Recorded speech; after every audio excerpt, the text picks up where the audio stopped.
Well, good evening. I'm your host, Robert Wilson with Cowboy Wisdom. And tonight's podcast is 7 reasons why supply side economics is an unrealized swindle. As my freedom is my framework, frames my merit is a mask. I break the broadcast and rise from the task to bask of my son of the fun energetic liberation. Why media rhetoric, supply side economics, indoctrinated education, and business education is socialism spoken capitalist rhetoric.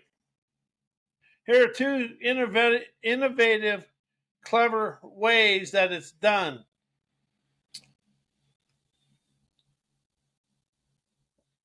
One, it's a centrally planned belief system with private beneficiaries. Public funds and institutions shape the minds of the people to serve the markets and the corporations or whoever is ahead of the chain. Yet the rewards flow upward, never outward or down to the people. That's socialism for the elite, branded as meritocracy for the rest of us. It syndicates obedience across the platform. Media scripts, economic myths, and classroom dogmas all echo the same chant: serve, consume, conform, by calling it freedom, innovation, and success. And if you look at the world today, they all talk about having this and that. And if you look, we follow whatever the business and education systems of the world say. They never talk about us being an autodidact adventure. Autodidact is sovereign, expansion, enlightenment, whatever. And an adventure is we never go outside of the train tracks of life. And I've really opened up to this in my own life. The world sets on train tracks. You got business and education, and they want everybody to fill in to be the railroad ties between it. They never want us to go outside of the lines of the lines of being lines of their teachings. Why supply side economics believe low wages is good for the country and the world. And that's something you ever hear. If you ever hear of people getting raises, they say, oh, that's inflationary. That's the biggest lie there is. But they keep people believing that, so people follow their turdocracy, or the BS they spew. Supply side economics treats low wages as a competitive lubrication, a myth that friction fuels growth. By framing suppressed pay as national strength, it sanctifies struggle as efficiency, ignoring that the starving roots, which is the middle class, working class, shrivels the whole tree. Well, when you keep shrinking the wages and you keep tightening up people, pretty soon the tree is going to fall because it has no nourishment from the bottom. And wages are the nourishment of the economy because they filter out. And you look, we've got we've had large corporate profits and business profits, which is good. But pretty soon you keep shutting off to where the bottom is, and the people that work for a living, pretty soon that tree's coming down. And we're sitting there, there's a lot happening with that. Supply side economic rhetoric is why supply side economics is a liar's larceny. It rebrands hoarding as heroism. The rich are framed as saviors while they siphon the public wealth.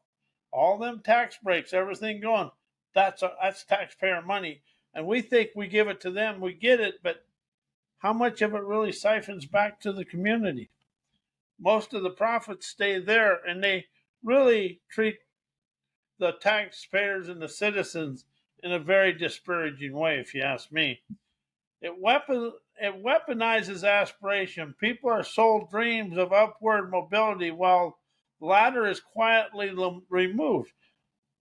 To move up the ladder, you got to be inside the clique. And if you ain't in the clique, you know what happens. It hides systematic theft in elegant language. Incentives, growth, freedom become euphemisms for the extraction, deregulation, and equality.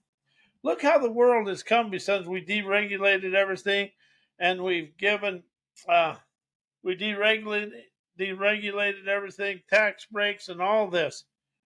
Has the world risen from to the way it was before 1984 when supply side economics started?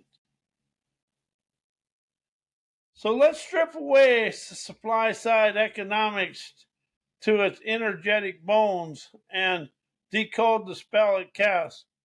Why supply side rhetoric is the polished language used to justify policies that prioritize producers, especially wealthy investors and corporations, under the claim that their success will trickle down to everyone else. It's never just economics. It's a story, a seduction, a systematic chance, and the core spell components.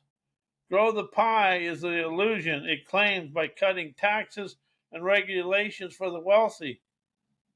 The economy expands for all, but that pie doesn't grow. It gets sliced to favor the few. If you really look at since, well, especially the last 10 years, it just keeps growing up and up and up.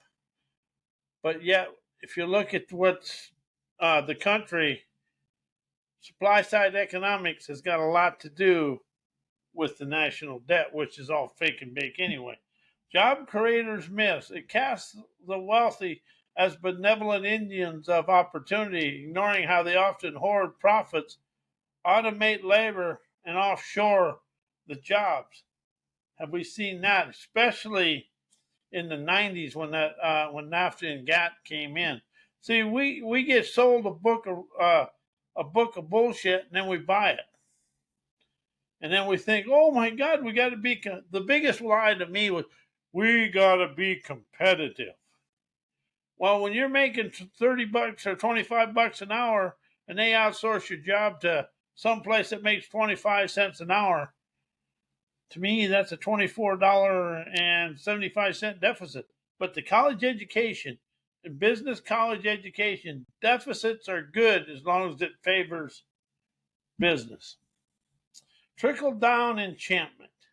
It promises that wealth will entirely reach the bottom, but in practice it pulls at the top, evaporating before trickles ever happens. It becomes a fickle trickle, and it tickles the higher end of the country. I'd rather be beat than lied to, and so far, supply side economics is a flat out lie. Supply side rhetoric is ritual obedience, never abundance. It's a chant that hypnotizes the masses into believing that their sacrifice fuels collective prosperity, when in veracity it feeds the elite. So have you noticed that the profits stay up high and very seldom come down, and you never see a corporation or anything build anything anywhere without having their hand out for tax breaks. And that tax break money is taxpayer money, but they think anything that goes into the higher echelon thinks anything that goes into the government is their money. And with a campaign contribution, that may just happen. Here's a breath script to dissolve the trance. Trickle is a fiction. Growth is disguised as incentive and is theft in sovereign eyes. Basically, how is supply side economics socialism? That's coming up. Here are some examples of supply side rhetoric. Here's some clever key points about it. Tax cuts spur innovation. Translation, let billionaires keep more of their money. They might invest where public schools, roads, and healthcare starve. Where do you see that today? I'm for the corporations and everybody making a lot of money.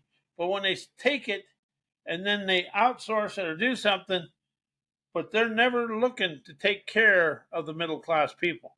In fact, free trade has done a lot of supply side economics, and free trade have done a lot to diminish the quality of life for the middle class. I don't care what anybody says. I can put it in a college educated book, put it out there, get a college professor to spew it, and people will believe it. And then the fun one is let the market decide, but when the market doesn't do good enough, first thing they say, they're sitting in front of Congress, like all the car companies did, getting loans. Oh, by the way, all the loan money they get loaned, that's taxpayer money. But when when money goes to Washington D.C., everybody forgets it's taxpayers' money. And if you look at the world, there's a lot of challenges happening out there because we forget the world is people. It's a people business. And when you make the laws and you get elected by the electorate, they forget the electorate because they hobnob with them lobbyists, and them lobbyists, all they care about is a dollar bill. And when money takes over your mindset, you've lost your own internal integrity. And trust me, I've lost my internal integrity several times. And remove protections, and this is one of their big ones. Let the market decide. Remove protections, unleash profit predators, and call it freedom, while communities absorb the fallout through tax breaks. They build the stage, but they're never in the play or own the play or never in the play. Why supply side economics will keep the world silently stuck in poverty and scarcity with an extreme separation of wealth. Supply side economics sanctifies hoarding as growth. By funneling resources upwards through tax cuts and deregulation, it treats wealth concentration as a virtue while starving the roots.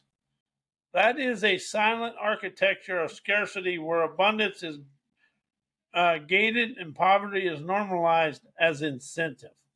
Where do you witness that today in the world? When I read this and I wrote this, it really made sense to me. Where silent architects scared of scarcity, where abundance is graded, poverty is normalized as incentive. You take it. How many times have you been on a job? You take a pay cut, we'll get more business. Well, you take the pay cut, and business stays the same. I was working in a place in Wyoming in the early 1980s. They said, "You guys take a pay cut, you will get more business." Next day, they bought 12 brand new Kenworths. That kind of, I went, huh? But it was good for them, and that's their money. It has nothing to do with me. It was just kind of funny the way that turned out. Why the middle class of the United States is the bankers of the world that feeds the supply side economic swindle. Here are some ingenious insights that unveil how the middle class unknowingly bankrolls the supply side swindle. They fund the illusion through tax breaks. While the middle class funds the illusion through tax breath is a life force extracted from the middle class workers' earnings and pays taxes, yet these funds are routed to subsidize the elite's interest. Tax breaks, corporate bailouts, tax loopholes, and wealth hoarding policies are the daily grind that fuels a system that sells scarcity while feeding access to yourself. What's the difference between now and the kings back in the Middle Ages and the czars? we still do the same thing. It isn't, it's going on, but it's up to us to understand we can play this game too, but it's us understanding the economic conditions and the economic rhetoric and flow. My breath is not your budget. My sweat is not your scheme. I exhale truth and exit the dream. As the middle class labor is taxed to subsidize the elite's gains, making them the silent financiers of trickle up economics. As they build the stage but never own the play, their consumption props up their markets and their debt props up their profits, yet they're cast as extras in an economy they bankroll. That's us. We bankroll the economy. And wages, if we actually raised wages, wages flow up, profits stay at the top. And you can't blame them for keeping their profits. That's just business. But however, keep taking from the middle class and the hourly workers, because right around 64% of people's wages are around that go into is taxes. I'm never your bank. I'm not your base. I unveil my breath and exit your race. And see, that's the thing. We got to get out of their race and not bad. Don't get me wrong. But consumerism and always having to buy stuff, that is the way it is. But we exit their race and open up our own way of life. Explain they build the stage but never own the play. Their consumption props up their markets. Their debt props up profits, yet they're cast as extras in the economy they bankroll. That's us. As they build the stage but never own the play. This means that the middle class constructs the entire infrastructure of the economy through labor, taxes, and spending, cultural participation, but they never control the narrative, the rewards, or the direction. They're the carpenters of capitalism. We're the carpenters of capitalism, yet denied the authorship and the ownership of our own stuff. Our consumption props up markets. The middle class spending is the heartbeat of demand. They buy homes, groceries, cars, education, fueling industries and GDP. Without our daily transactions, the market collapse. Yet they're told they must wait for the wealth to trickle down as their debt props up profits. Through credit cards, mortgages, student loans, these are engineered dependencies. Banks and corporations profit from interest, fees, and social financial stress. The middle class becomes a perpetual revenue stream, never a stakeholder. Yet they're cast as extras in an economy they bankroll. And see, that's the thing. We've been bankrolling holy thing. Look how much we bankrolled in Ukraine. Something people have to open up to. War is big business. Probably the biggest business in the world with the most profit but it's the one that's the most liability to us. Whenever the pragmatists, the policies, the media, and the corporate strategies rarely center their needs. Their background characters used for optics, tax for funding, blame for deficits, and excluded from decision making. That's the middle class. I built the stage, I lit the flame, I write the lines, and I claim the name. Why supply side economics is enhanced through media manipulation. Here's 2 wise, innovative key points. 1, it scripts prosperity as a spectacle. The media glorifies wealth accumulation as virtue, masking the systematic extraction behind success stories and stock market theatrics. It programs obedience through repetition. Buzzwords like job creators, growth, and freedom are looped until they become the gospel, distracting the deficits and disparities supply side policies produce. Where do you see that in the world today? I see that all over. And when this makes sense, they say, well, they're the job creators. Well, when they move overseas, whose jobs are they creating? They may create the jobs, but the taxpayer funds it through tax breaks. See, it's never a 50-50 deal. The more I understand and open up to tax breaks, understanding that's taxpayer money, and they're trying to get a tax break for what's not theirs. You know, the idea that wealth trickles down is a myth. What trickles down is control, never abundance. How does supply side rhetoric influence public policy? Here's two clever key points. One, it rewrites scarcity as strategy by glorifying tax cuts and deregulation. It convinces lawmakers to defund the public while calling it fiscal responsibility. It cloaks elite agendas in populist language. Policies that benefit the wealthy are sold as boosts for small business or job creation, masking systematic upward siphoning. Do you see that when they say, oh, small business, but yet small businesses are struggling? It seems like it trickles up to the corporations and their taxpayer and uh, their money they give for elections. Why supply side economics invokes a third world enslaving mindsets controlling the world through tyranny. Here are three keen insights that slice through the tyranny coded mindsets of supply side economics. It exports scarcity as strategy by hoarding capital and privatizing abundance.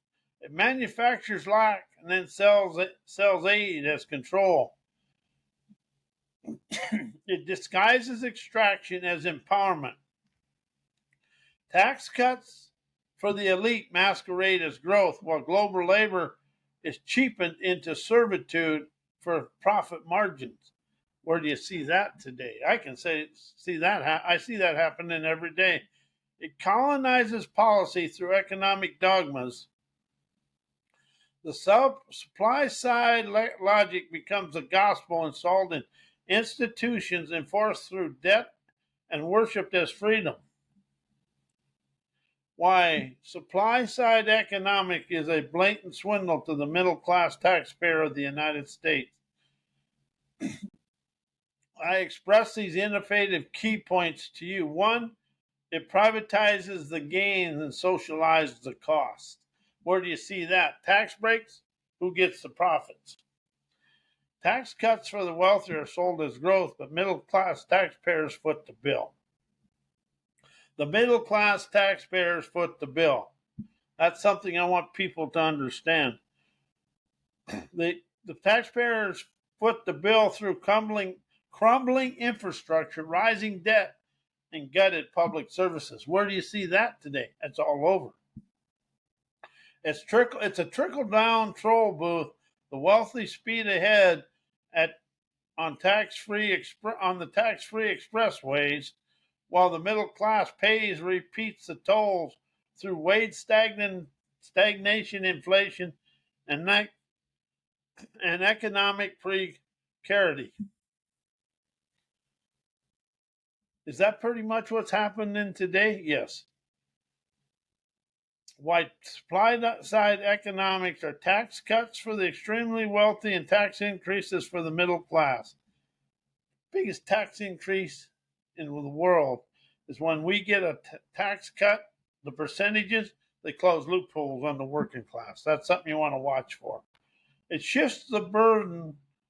Tax cuts shift the burden with a velvet glove, While the wealthy get cuts wrapped in growth rhetoric, the middle class inherits a bill through stealth taxes, closing the loopholes, reduced services, and inflated costs. It's a reverse Robin Hood ritual. Supply side logic robs the many to reward the few, dressed up as economic liberation. It's actually fiscal obedience in disguise. Why tax cuts are some of the largest tax increases in history. Here's some key points. Tax cuts is a mirage, followed by a tidal wave of hikes, and the hikes they close loopholes. When we did the tax cuts in the 1980s, the tax cut slashed revenue by 2.9% of GDP. Mounting the deficits triggered a series of revenue enhancements that reversed nearly half of it. What are revenue enhancements? Revenue enhancement is a euphemism often used by governments to describe increase in tax revenue, typically through raising taxing, reducing deductions. That's the one they do.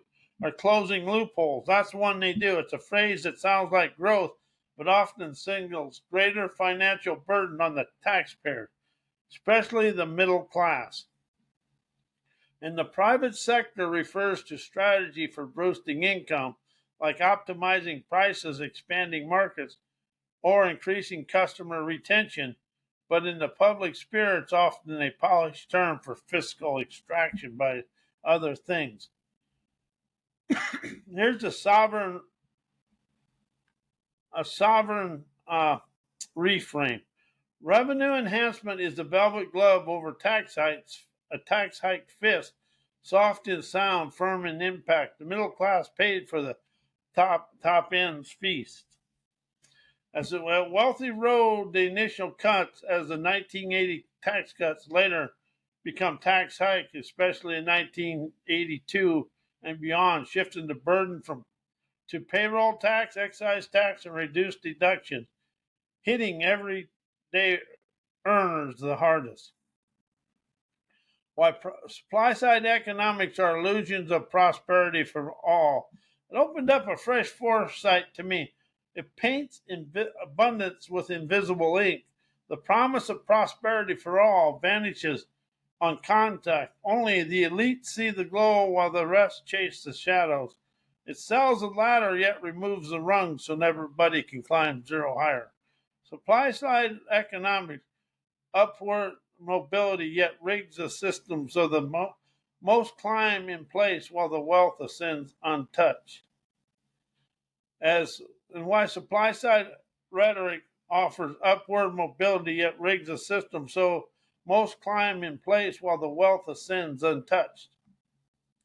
That exposes the rigged climb yet below the supply side economics. Supply side logic glorifies effort, ambition, shields elite capital from contribution, accountability, or redistribution. Why supply side economics egotistically think taxpayer money is their money. It confuses privilege with entitlement. The wealthy treat the public revenue as personal refunds, believing that success justifies reclaiming what was theirs, and rewrites contribution as ownership. By paying more in taxes, the elites assume control, mistaking civic duty for shareholder stake in democracy. And we're not a democracy. The United States is a representative republic. And I want to thank you. I am Robert A. Wilson, and may your life be as blessed as you're a blessing to me and the world.